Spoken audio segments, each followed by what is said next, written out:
Welcome back to Bloodstained, Curse of the Poon.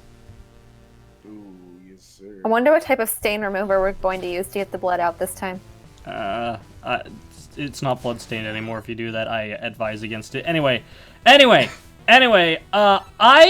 just skipped to the final stage this time around, because this is like the second mode.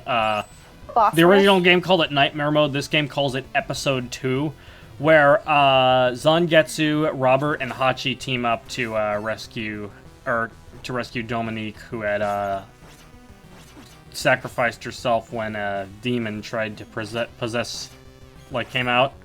Yes, sir. And now the demon possesses her, and we have to rescue her. It's basically the same deal as before, except it's with Dominique instead of Zangetsu. Yes, sir. You gotta save the homie. Anyway, yeah, this time I'm actually showing this stuff off instead of just, not doing it like I did with the first Bloodstained. The big difference with the final stage is that there isn't the insect orb chasing you throughout the whole thing.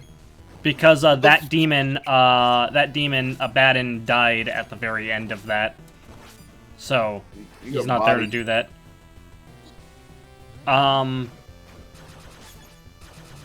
else was... That's like when cats vomit hairballs, except for... Except they're on fire and they also explode. Yeah. What if a cat did that? I'd fucking get rid of that cat. Gabe, no. All cats are special. You know how fucking annoying it'd be to have a cat that spat napalm? Doesn't matter, I love him. Napalm cat. I'd have to fucking fireproof my house. Then do it. Fireproof your house.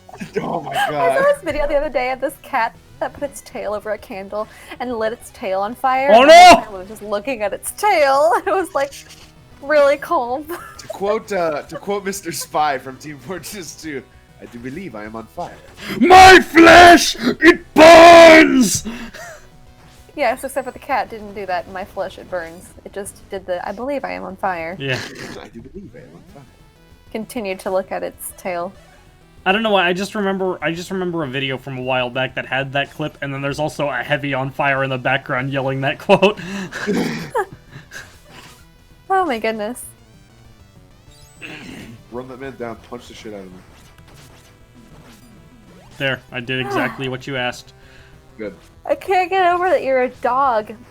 Well, you were at least a dog piloting a train. Do you pilot a train? Is that how that works? I don't think you conduct a train, Carrie. You're a conductor or an operator, yeah. I'm a train pilot. Zan coconut and cheese. And after I pilot my train, I'm gonna go ride home. I'm gonna go commute home by piloting my bicycle. I'm gonna pilot my legs to walk home. I made a pilot my body. I made a reference that Carrie got for a change. Yeah, Clay Evangelion. Sega Genesis Evangelion. Flamengelion. Filet mignon Gillian.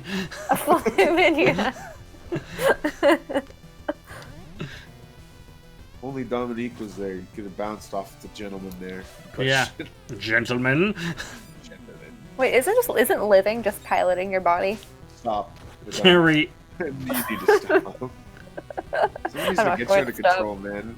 You're thinking fucking big brain. It depends on how separate the soul is from the body. Anyway, I think it's also worth noting that the Nightmare Mode version in Bloodstained 1 of the final stage was also different, where throughout that, Gremory's locusts were just destroying everything in sight.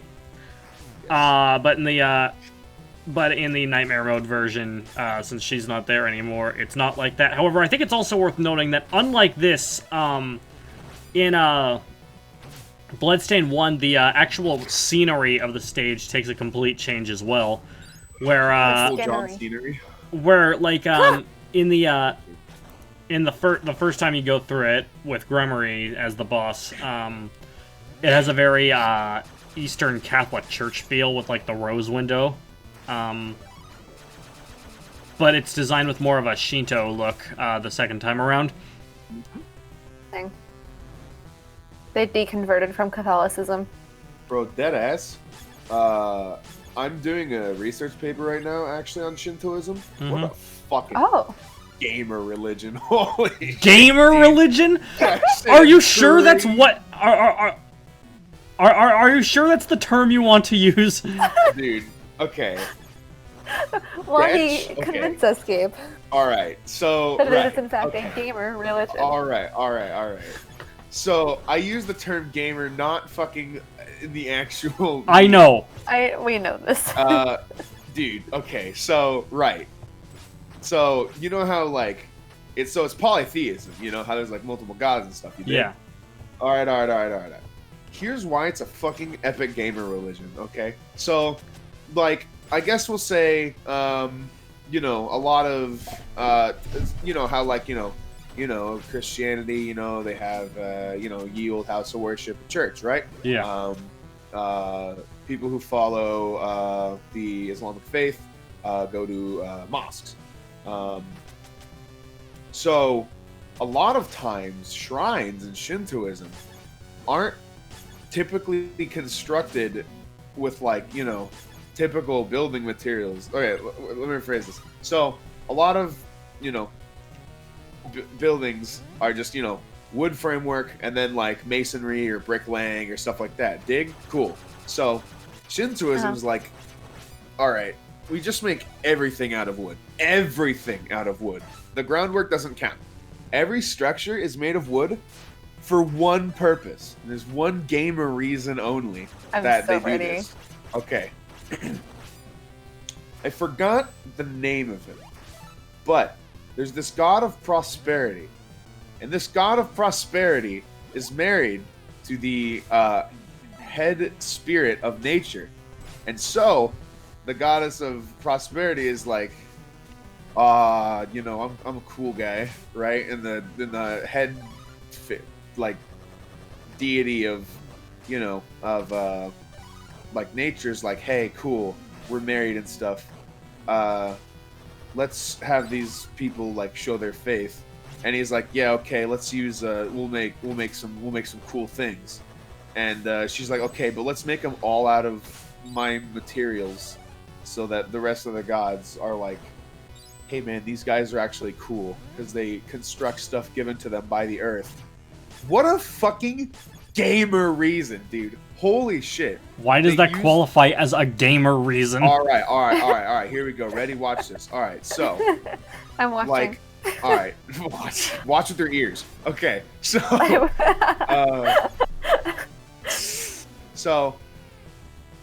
the head deity of nature is like, hey, I provide all these things. If you're going to worship us, you should use these things that I provide instead of, using like metals and stuff, because that's stupid and dumb. And everyone's like, yeah, actually that's fair. And the god of prosperity is like, hey, if you don't make, shrines or, gates or, stuff like that out of my wife's stuff, you're gonna have you're gonna have a bad time, because you're gonna get jack shit from me, and your crops will die, and everything will suck, and you'll be like, damn, this shit sucks. And I'll be like, yeah, should have made your fucking shrines out of wood, stupid. So a lot of gods too in Shintoism are like, hey man, it's my way or the highway, you gotta get with it. So, because a lot of gods have specific purposes. You pray to gods for, specific things. Like for a good harvest. You pray for, I mean, you probably fucking know more than anything, because you guys went to Japan. I actually don't know much about Shintoism. I don't either. Like, did we visit a shrine, or did we visit a Buddhist temple? That's a really good question. I'm pretty sure it was. I think it was a temple. You think? Most shrines are characterized by a torii gate out front. So we probably would have remembered a big.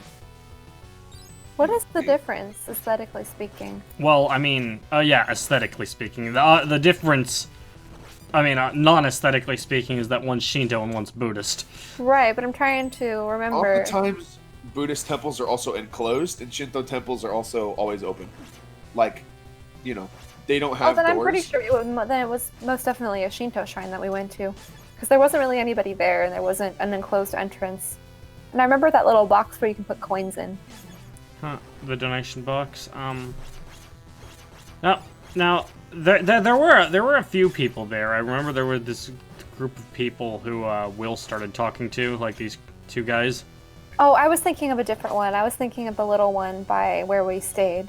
Oh! But yes, I know which one you're talking about. Oh, yeah.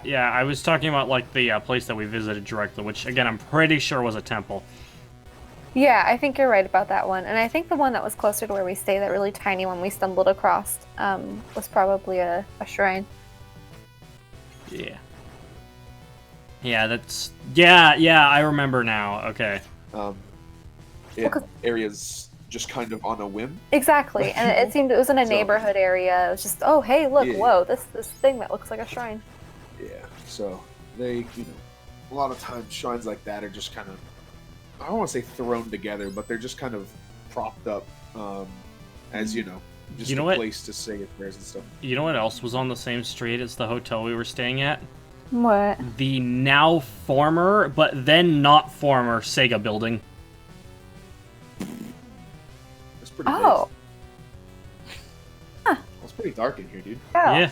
Yeah. We're going a different direction than we did because that's the door that's unlocked this time around. Sure. I The can't boss light here track shit up. is quite a different boss than the last one that we fought. So I hope you're ready for a boss that's different. Is he a not nice man? Oh wow. Yeah, that's wow. Oh no, Dominique, what's up, man? Oh, he looks like a bug. Okay, you ready for the fun part about all of this? Oh god. Oh, we shoot. got sucked in. This Oh, guy, consume. this guy here, his name's Mephisto. That's a sick name. But in a obviously named after Mephistopheles. Yes. But in the Metroidvania game Bloodstained Ritual of the Night, the little lounge that Dominique was laying on is the save room, and there's like these statues of Mephisto in the background, so this whole thing is a reference to the save rooms in Ritual of the Night. That's pretty dope. Okay. Oh my gosh, you are. You'll see what those look like when we Orange. finally You do are. play Ritual of the Night. Just punching the Why shit are you out of those orange? Are you eyeballs. so hot that you're ready to melt? Yeah, That's he's going Hachi's super- invincibility. Yeah, he's going Super Sand. Super Sand lesbian. As mentioned, Oh. as mentioned before, Hachi can just like turn invincible at the cost of 1 heart per second. Bro, he's got such a fucking sick trench coat. Yeah. Oh, vomit or sneeze. All right. This part, I don't think this was supposed to be easy, but I think I honestly just got lucky here. But look at how quickly I'm whittling down his health. You were just Is he- beating oh, the shit out I of was him, gonna dude. say, He is he is able to really strike just you? Yeah. catching that right now. He's just fucking Ash catching that work. Oh my god. Got him. Yeah. Yes, sir. What was that? Damn, good fuck did he? All Imagine right. being so But bodied he's you got. die. Here's his desperation attack. Oh, he's gonna clap. Oh, He's also got a spirit bomb charging up. oh, go for the big slap. Oh, He missed! God. Oh. Is that a black hole materializing? Oh, Zangetsu, you fucking dude, he was right in front. Oh, of hey, you. it's Chris Bro, again. magnification. It's Chris again. Oh my. Very cool. At the last moment, Zangetsu's heart wavered. The soul eraser obliterates the soul from existence. It pays no heed to concepts like good and evil. To strike down Dominique at that moment would be to extinguish her soul for all eternity. Zangetsu had steeled himself. Dominique bore a deep loathing for demonkind and sacrificed herself to save her allies. She then used her power to stop the demon from within. Was she not readying herself to be destroyed? Zangetsu was compelled to fulfill his oath to her. If she could be saved, it was his duty to end things once and for all. If that meant her soul would be erased, it would be at least free her from the demon's curse. However, at the last moment, Zangetsu's heart heard something faint, vanishing whisper. Save me. Zangetsu finally understood. He understood he too had once been consumed by vengeance. Dominique abhorred demons enough to sacrifice everything. Yet after finding a place to belong, she wanted to live. Oh, that's so nice. She wished to see her comrades once more. Somewhere inside the monster, the true Dominique was still there. Zangetsu doubted his conviction, and his grip faltered. Who could blame him? He was pretty mad that Miriam, Alfred, and Gibil couldn't do this to him in the first game and killed him. It was all he could do to escape with his injured comrades. To be continued in episode EX. Oh, there's another one after this? You're saying I gotta play the game 3 times? 4 actually. 4 times! I do think it's worth noting that if you do something correctly, before stage 4, that I don't know what it is and don't care to learn, you can actually, like, you get a different sword called the Zanmato, and you can save, Dominique there, and, not have to do the 3rd episode. But I highly advise against it because of what the 3rd episode's like, which we will see next time on Smash Team Games! Oh, I'm excited. There, I flipped it. I made it work. Yay. Did.